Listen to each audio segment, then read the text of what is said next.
السلام علیکم ناظرین، میں ہوں کیس علی میر اور آپ دیکھ رہے ہیں اللہ ٹی وی۔ ایک پیغام مجھے مہدی علی کاظمی بھائی کی طرف سے موصول ہوا ہے، پہلے آپ وہ سنیں پھر ہم کیس کے متعلق بات کرتے ہیں۔ سیکنڈلی میں یہ بتا دوں جی کہ یہ جتنے یوٹیوبرز جو جھوٹ کا سہارا لے کے کبھی مجھے ہسپتال پہنچا دیتے ہیں، کبھی وہ کہتے ہیں جی کہ باپ کے اگینسٹ عدالت کے اندر بڑے برے ریمارکس دیے گئے ہیں کہ اس کو تو بچی دیں گے ہی نہیں۔ خدا کا خوف کرو یار، چند ٹکوں کے لیے اپنے ایمان کو مت بیچو۔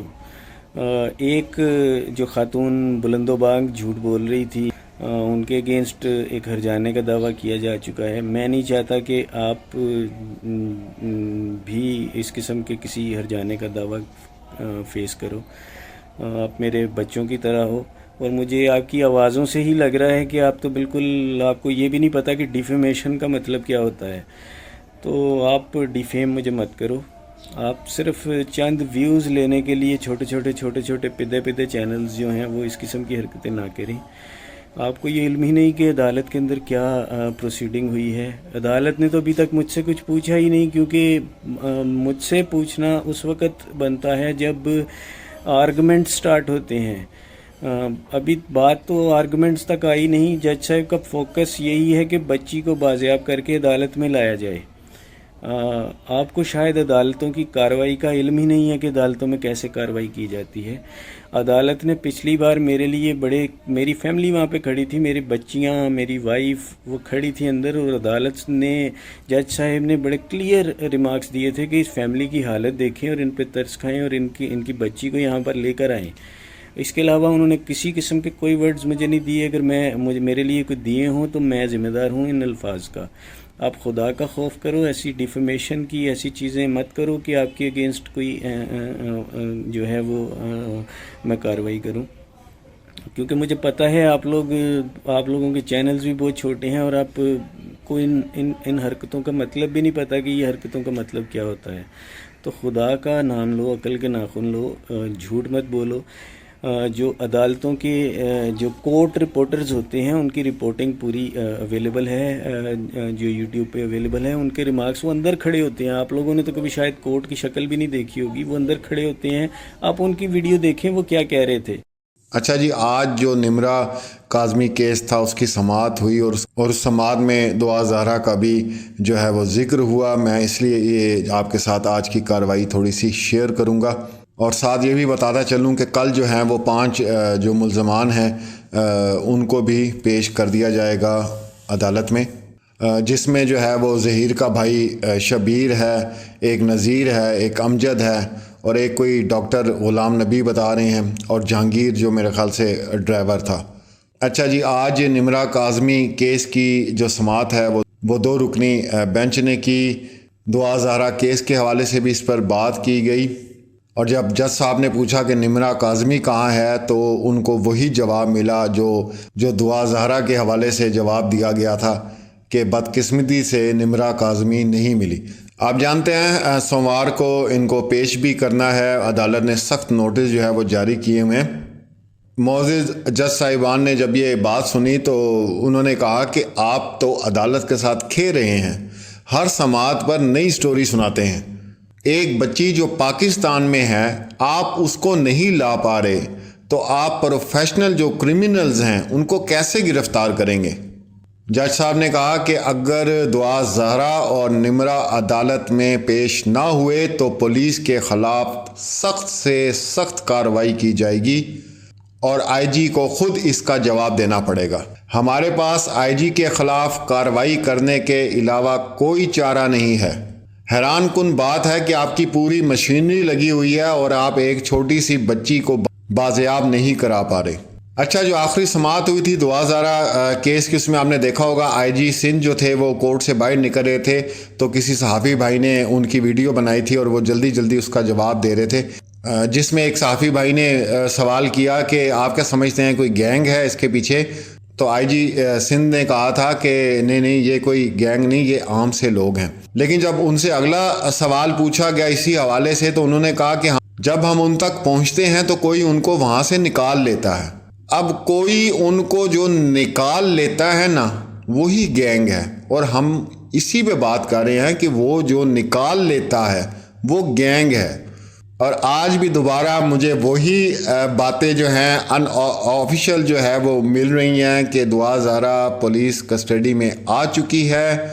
اور یہی پہلے جب میں نے ایک ویڈیو بنائی تھی اور میں نے مبارکباد دی تھی مہدی علی کاظمی بھائی کو کہ آپ کو مبارک ہو، دعا زہرا جو ہے پولیس کی کسٹڈی میں آ چکی ہے۔ یہ ان آفیشیل جو ذرائع تھے وہاں سے ہمیں پتہ چلا تھا، اور میرے جتنے بھی یوٹیوبر بہن بھائی ہیں انہوں نے اس بات کی تصدیق کی تھی، بالکل ٹھیک کی تھی۔ لیکن ہم جب تک آفیشیل جو حکام ہیں وہ اس کو بریک نہیں کرتے تو ہم نہیں کر سکتے تھے۔ ہم لوگوں کی اپنی بھی کوئی ذمہ داری ہے، جس کی وجہ سے ہم ریلیکس ہو کے بیٹھ گئے کہ بھائی یہ اب اتنی مطلب ہر طرف سے اوکے کر دی گئی ہے خبر، اور جو میرے دوسرے سنجیدہ صحافی بھائی ہیں جو یوٹیوبرز ہیں انہوں نے بھی اس چیز کی تصدیق کر دی، تو میں نے بھی کہا کہ نہیں اب جو ہے دعا زہرا پیش ہو جائے گی عدالت میں۔ لیکن بیہائنڈ دا کرٹنز کیا گیم چلی جا رہی ہے، کیا ہو رہا ہے، یہ اللہ بہتر جانتا ہے۔ خیر عام لوگ بھی جو تھوڑا بہت اس کیس کو دیکھ رہے ہیں وہ بھی سمجھ رہے ہیں کہ بیہائنڈ دا کرٹنز کیا گیمز ہو رہی ہیں، اور میں تو یہی سمجھ رہا ہوں کہ اس کا مائنڈ واش کیا جا رہا ہے بچی کا، اور اس کیس کو اور زیادہ کمپلیکیٹڈ کرنے کی کوشش کی جا رہی ہے۔ اب ہمارے پاس جو تازہ ترین خبر ہے وہ یہی ہے کہ یہ ان آفیشیل، ٹھیک ہے، پہلی ویڈیو میں نے ان آفیشیل نہیں بولا تھا، میں نے چھٹی حص بولا تھا، میری چھٹی حص کہتی ہے۔ اس میں بھی کچھ میرے دوست انہوں نے میرا مذاق اڑایا تھا کہ آپ چھٹی حص کی بات کر رہے ہیں، چھٹی حص کی بات کر رہے ہیں۔ اب ان کو کیسے بتائیں کہ ہم کچھ بتانا چاہتے ہیں لیکن نہیں بتا سکتے، تو یہ ہماری بھی مجبوری ہے۔ تو ابھی بھی ہمیں یہی خبر ملی ہے کہ انشاءاللہ 72 گھنٹے جو ہیں وہ آگے بڑے امپورٹنٹ ہیں، اور جو ہمارے ذرائع ہیں ان آفیشیل انہوں نے 90% اس چیز کی تصدیق کر دی ہے کہ دعا زہرا جو ہے وہ سوموار کو عدالت میں پیش کر دی جائے گی۔ اب یہ 90% ہمارے پاس اوکے ہے۔ اب بیہائنڈ دا کرٹنز کیا ہونا ہے، کیا ہو رہا ہے، یہ جب کہانی آپ کی پوری کھل کے سامنے آئے گی تو وہ آپ لوگوں کو سب سمجھ آ جائے گی۔ مجھے کچھ لوگوں نے تنقید کا نشانہ بنایا، آپ غلط رپورٹنگ کر رہی ہیں، آپ نے تو کہا تھا کہ وہ پولیس کی کسٹڈی میں آ گئی ہے۔ بھائی وہ پولیس کی کسٹڈی میں تھی، مجھے کیا شوق ہے، ایک جملہ ہی ہے نا، میں نہ بولوں، لیکن ہم کنفرم کرتے ہیں، اور ایک جگہ سے نہیں کافی جگہ سے جو، لیکن وہ ان آفیشیل ہیں، جتنے ہمارے ذرائع ہیں وہاں سے ہمیں جب اوکے ہوتا ہے تب ہم آ کے بات کرتے ہیں۔ ہمیں اتنے لوگ دیکھنے والے ہیں، سننے والے ہیں، ہم غلط بات کیوں کریں گے آپ لوگوں کے ساتھ؟ تو ابھی بھی دعائیں جاری ہیں، بس بچی پیش ہونی چاہیے، اور فوری طور پہ اس کا بیان نہیں ہونا چاہیے، 1 ہفتے کا گیپ دینا چاہیے، وہ بچی اپنی جگہ نارمل حالت میں آئے، اس کو یہ فیل ہو کہ اب وہ محفوظ ہے۔ اب جو اس کے ساتھ جو 1.5 ماہ سے ہو رہا ہے، اب وہ میرے ساتھ کوئی اس طرح کا مسئلہ نہیں ہوگا، وہ ریلیکس ہو، اور لازمی یہاں پہ کسی ڈاکٹر کو جو ہے وہ رکھنا ہے جو اس کے ٹریٹمنٹ کر سکے دعا زہرا کا، اس کے بعد اس کا آپ بیان لیں۔ تو انشاءاللہ اللہ تعالیٰ ضرور کامیاب کرے گا، اور یہ جنگ جو ہے کسی ایک بچی کی نہیں ہے، پورے پاکستان میں جتنی بچیاں ہیں کم عمر ہیں یہ ان کی جنگ ہے۔ یہ ایک بہت بڑا مسئلہ ہے، اس کو کسی ایک گھر کا مسئلہ نہ سمجھیں، اس کو کسی ایک فرقے کا مسئلہ نہ سمجھیں، بچی ہر گھر کے اندر موجود ہے۔ تو انشاءاللہ پوری امید ہے، اللہ سے ہماری دعا بھی ہے کہ دعا زہرا عدالت میں پیش ہو۔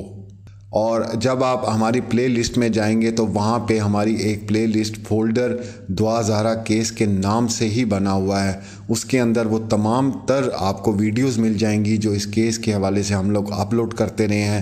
جتنے میرے بہن بھائی جو ملک میں ہیں، ملک سے باہر ہیں، ان کی آڈیوز ان کو اس کے اندر ہی مل جائیں گی۔ تو آپ پلے لسٹ میں جائیں، اور دعا زہرا کی جو پلے لسٹ ہے اس کے اندر آپ کو ٹوٹل اسی سے ریلیٹڈ ساری چیزیں جو ہیں وہ آپ کے سامنے آ جائیں گی۔ اپنا اور اپنے پیاروں کا خیال رکھیں، ملتے ہیں اگلی ویڈیو میں، اللہ حافظ۔